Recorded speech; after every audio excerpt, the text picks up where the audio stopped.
कल तक राघव जी खुलेआम बोलते थे भारतीय जनता पार्टी गुंडों की पार्टी है। नरक क्या है ये बीजेपी बार बार दिखा रही है और उस नरक वाली पार्टी में राघव चड्ढा जैसे 7 लोग चले गए, हमें उसका कोई दुख नहीं है। देखिए, ये जो कल हुआ है राज्यसभा में 7 सांसद राज्यसभा से, खास करके वो सांसद है पंजाब से, पंजाब विधानसभा से वो राज्यसभा में आ गए। राघव चड्ढा है उसमें, संदीप मित्तल है, संदीप पाठक है, और भी नाम है कुछ। भारतीय जनता पार्टी जो राजनीति कर रही है वो सबको मालूम है। उनकी राजनीति एक ही शब्द है, उसमें हम उसको कहते हैं निर्लज्ज, लज्जा नहीं है उनको। लेकिन ये जो लोग हैं राघव चड्ढा जैसे, जो हमारे मित्र भी रहे, कल तक राघव जी खुलेआम बोलते थे भारतीय जनता पार्टी गुंडों की पार्टी है, गुंड और भ्रष्ट लोगों की पार्टी है। ये राघव चड्ढा भी बोलते थे, संदीप मित्तल जी भी बोलते थे, संदीप पाठक भी बोल रहे थे, और ये सभी लोग अचानक होलसेल में गुंडों की पार्टी में चले गए, भ्रष्ट लोगों की पार्टी में चले गए। मुझे अफसोस था जब संदीप मित्तल जी को राघव चड्ढा की जगह पर पार्टी का उपनेता बनाया राज्यसभा में, तब वो बहुत खुश थे, खुश दिखते थे।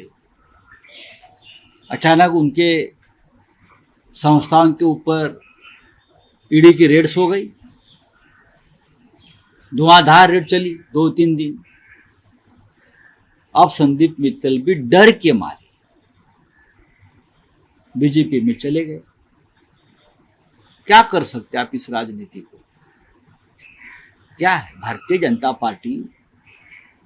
महाभारत में एक राक्षस है, उसका नाम है बकासुर। उनकी जो भूख है कभी मिटती ही नहीं, उसका पेट कभी भरता ही नहीं। बकासुर नाम का एक पात्र है जो राक्षस है।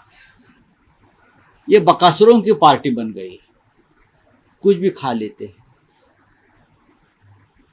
ऐसे लोगों को आपने, बीजेपी ने आपके ये सांसदों के ऊपर भी क्या क्या टिप्पणी की है।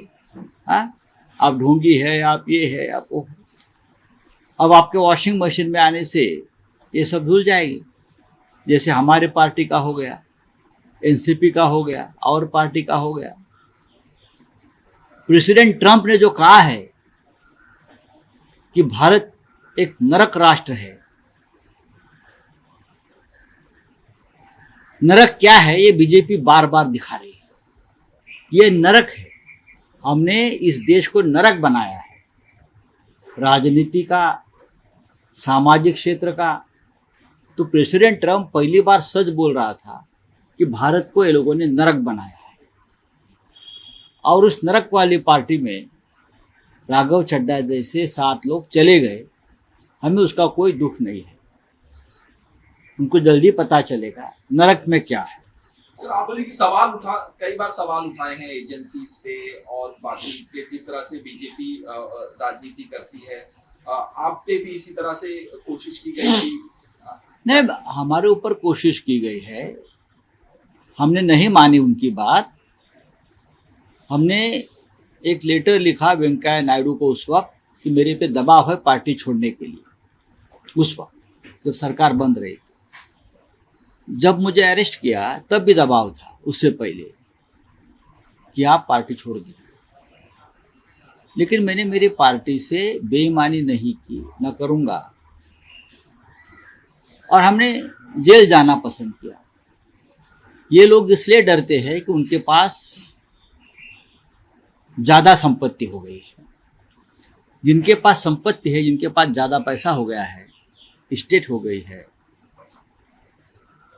वो लोग डरते हैं, उनको प्रोटेक्शन चाहिए।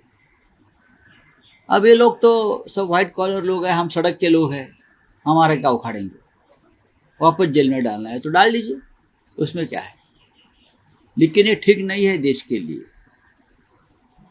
देश में गंदगी ज़्यादा फैला रहे हैं और हमारा चुनाव आयोग एक कचरे का डिब्बा बन गया है। तो विपक्ष कमजोर हो रहा है कि नहीं, विपक्ष कभी कमज़ोर नहीं होगा। ये जो 6-7 लोग चले गए हैं, ये कोई पब्लिक फिगर नहीं है, ये सोशल मीडिया के पेज 3 के नेता है मैक्सिमम उनमें से। आपने देखा होगा कि भारतीय जनता आप पार्टी का और एक सांसद है, वो संत है, उसका नाम मैं याद आता है, आप पंजाब से आए, वो संत है, वो पर्यावरण क्षेत्र में काम कर रहे हैं, संत है, और हमारे राज्यसभा के सदस्य हैं। उनके ऊपर भी दबाव डाला कि आप भी उनके साथ पार्टी छोड़िए, लेकिन उस सांसद साहब ने पार्टी छोड़ने से इनकार कर दिया, नहीं, जिस पार्टी के साथ मैं आया हूँ उस पार्टी के साथ ही मैं रहूँगा। ऐसे भी लोग राजनीति में और पार्लियामेंट में है, तो डरने की बात नहीं है। जैसे हम कहते हैं कि इस प्रकार की गंदगी और किसी पार्टी से बीजेपी में जाती है तो बीजेपी का जो डंपिंग ग्राउंड हो गया है वो डंपिंग ग्राउंड होने दो। तो पंजाब में जो विधायक है उनको भी तोड़ने की कोशिश की जा रही है। देखिए, सबको तोड़ने की कोशिश करेगी भारतीय जनता पार्टी को। मैंने कहा वो बकासुर है, बकासुर ने जो पुनर्जन्म लिया है बकासुर ने, वो पुनर्जन्म का नाम है भारतीय जनता पार्टी। उसको खाओ, उसको तोड़ो, उसको अंदर डाल दो, ये चलता रहेगा उनका, लेकिन बकासुर का भी अंत हो गया। Subscribe to One India and never miss an update. Download the One India app now.